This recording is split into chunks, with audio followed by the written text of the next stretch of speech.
Om Sai Ram, this is Sai Satcharitra, chapter 29. This chapter covers stories of Madrasi Bhajani Mela, Tendulkar's family, father and son, Dr. Captain Hate, Vaman Narvekar. This chapter described other interesting and wonderful stories of Sai Baba. Madrasi Bhajani Mela. It was in the year 1916 that a Madrasi Bhajani Mela started on a pilgrimage to the holy city of Banaras. The party consisted of a man, his wife, daughter and sister-in-law. Unfortunately, their names are not mentioned on their way.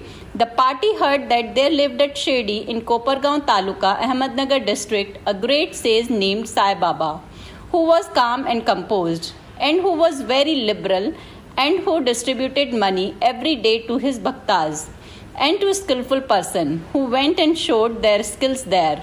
A lot of money in the form of dakshina was collected daily by Sai Baba, and out of this amount he gave daily 1 rupee to a 3-year-old girl, Amani, the daughter of Bhakta Kondaji, and rupees 2 to 5 to some, rupees 6 to Jamali, the mother of Amani, and rupees 10 to 20, and even rupees 50 to other bhaktas as he pleased.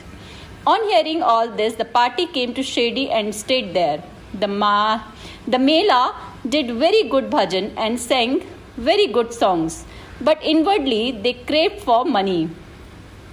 3 of the party were full of avarice, but the chief lady or mistress was of a very different nature. She had a regard and love for Baba. Once it so happened that when the noonday aarti was going on, Baba was much pleased with her faith and devotion, and was pleased to give her darshan of her beloved deity. To her, Baba appeared as Rama, while all other the usual Sainath. On seeing her beloved deity, she was very much moved. Tears began to flow from her eyes, and she clapped her hands in joy. The people began to wonder at her joyful mood, but were not able to guess its cause. Late in the afternoon, she disclosed everything to her husband. She told him how she saw Sri Rama in Sai Baba. He thought that she was very simple and devout, and her seeing Rama might be a hallucination of her mind. He poof-poofed her, saying that it was not possible that she alone should see Rama while they all saw Sai Baba. She did not resent this remark, as she was fortunate enough to get Ram Darshana now and then. Wonderful vision. Things were going on like this when the husband got a wonderful vision in his dream one night as follows. He was in a big city. The police there had arrested him, tied his hands with a rope, and put him up in a cage. As the police were tightening the grip, he saw Sai Baba standing quite outside, near the cage. On seeing Baba so near, he said in a plaintive tone, "Hearing your fame, I came to your feet, and why should a calamity befall me when you are standing here in person?" Baba said, "You must suffer the consequences of your action." He said, "I have not done anything in this life which would bring such a misfortune on me." Baba said, "If not in this life, you must have committed some sin in your past life." He replied, "I don't know anything of my past life, but assuming that I did commit some sin, then why should it not be burnt and destroyed in your presence as dry grass before fire?" "Baba, have you got such faith?" He said, "Yes." Baba then asked him to close his eyes. No sooner did he shut them than he heard a thumping sound of something fallen down, and opening his eyes, he saw that he was free and Pulis had fallen down, bleeding. Being such frightened, he began to look at Baba, who said, "Now you are all well caught. Officers will now come and arrest you." Then he begged, "There is no other savior except you. Save me anyhow." Then Baba again asked him to close his eyes. He did so, and when he opened them, he saw that he was free out of the cage, and that Baba was by his side. He then fell at Baba's feet. Baba then asked him, "Is there any difference between his namaskar and your previous one? Think well and reply."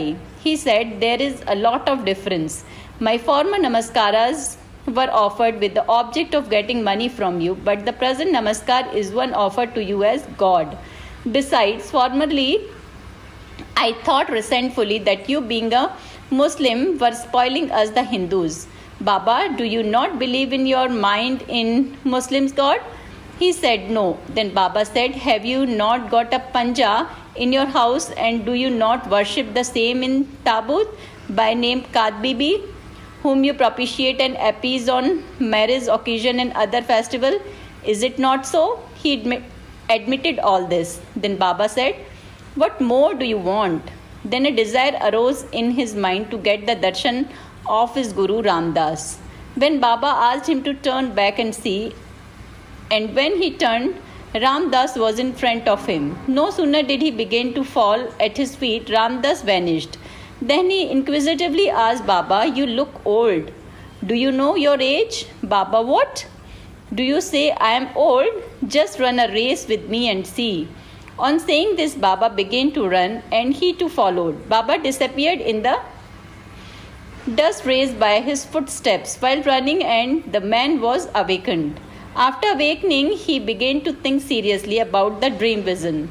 His mental attitude was completely changed, and he realized the greatness of Baba. After this, his grabbing and doubting tendencies disappeared, and true devotion to Baba's feet sprang in his mind. The vision was a mere dream, but the questions and answers therein were most significant and interesting. Next morning, when all the persons assembled in the masjid for the aarti, Baba gave him as prasad 2 rupees worth sweetmeats, and also 2 rupees from his pocket, and blessed him. He made him stay there for a few more days and gave him his blessing, saying, Allah God will give you plenty and he will do you all good. He did not get more money there, but he got far better things that are Baba's blessings, which stood him in all stead all along. The party got plenty of money afterwards, and their pilgrimage was successful, as they had not to suffer any trouble or inconvenience during their journey.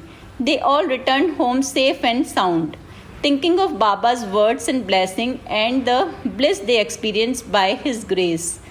This story illustrates one of the methods which Baba followed and is following even now in some cases to improve and reform his devotees. Tendulkar family. There lived in Bandra a Tendulkar family, all the members of which were devoted to Baba. Mrs. Savitribai Tendulkar has published a Marathi book named Sri Sai Nath Bhajani Mela, containing 800 abhangas and padas, describing the Leelas of Baba. It is a book worth reading by those who are interested in Baba. The son Babu Tendulkar was studying hard day and night and wanted to appear for the medical examination. He consulted some astrologers. Examining his horoscope, they told him that the stars were not favorable that year and that he would appear for the examination next year, when he would be certainly successful. This cast a gloom over him and made him restless. A few days afterwards, his mother went to Shedi and saw Baba. Amongst other things, she mentioned the gloomy and morose condition of her son, who was to appear for the examination in a few days. Hearing this, Baba said to her, "Tell your son to believe in me, to throw aside horoscopes and predictions of astrologers and palmists and go on with his studies.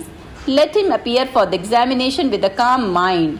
He is sure to pass this year. Ask him to trust in me and not to get disappointed." The mother returned home and communicated Baba's message to her son. Then he studied hard and in due course appeared for the examination. In the written paper he did well, but being overwhelmed by doubts, he thought that he would not secure sufficient marks for passing, so he did not care to appear for the oral examination. But the examiner was after him. He sent word through a fellow student stating that he had passed in written examination and that he should appear for the oral. The son, being thus encouraged, appeared for the oral examination and was successful in both. Thus he got through the examination that year successfully by Baba's grace. Though the stars were against him, it is to be noted that Doubts and difficulties surround us just to move us and confirm our faith we are tested as. The father of this boy, Raghunath Rao, was serving in some foreign mercantile firm in Bombay. As he grew old, he was not able to attend to his work properly, and so he had to take leave and rest. As he did not improve during the period of leave, a further extension of leave or retirement from service was inevitable. The chief manager of the firm decided to retire him on pension as he was an old and reliable servant. The question regarding the amount of pension to be given was under consideration. He was getting rupees 150 per month, and his pension, that is half the amount, that is rupees 75, would not be enough to meet his expenses to the family. So they were all anxious about this matter.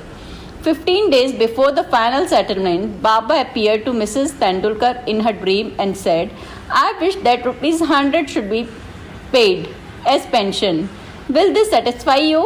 She replied, "Baba, why ask me this? We fully trust in you." Though Baba said rupees 100, still he was given 10 rupees more, that is rupees 110, as a special case. Such wonderful love and care did Baba exhibit for his bhaktas. Captain Hate. Captain Hate, who was staying in Bikaner, was a great devotee of Baba. Once Baba appeared to him in his dream and said, "Did you forget me?" Hate then immediately held Baba's feet and replied, "If a child forgets his mother, how could it be saved?" Then Hate went into the garden and took out fresh valpapdi vegetables, and arranging Siddha and Dakshina was about to offer all this to Baba when he was awakened and came to know that the whole thing was a dream. Then he decided to send all these things to Baba at Shirdi. When he came to Gwalior some days afterward, he sent rupees 12 by money order to a friend with instruction that rupees 2 should be spent in buying Siddha article and valpapdi vegetables, and those should be offered to Baba with rupees 10 as dakshina. The friend went to Shirdi and purchased the things mentioned, but valpapdi was not available. In a short time, a woman turned up with a basket on her head, which curiously enough contained the vegetables. It was purchased, and then all the things were offered to Baba on behalf of Captain Hate.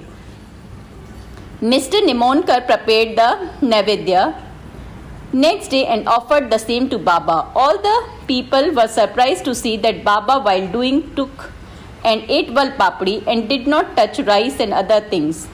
Hate's joy knew no bounds when he heard of this from his friend, consecrated rupee.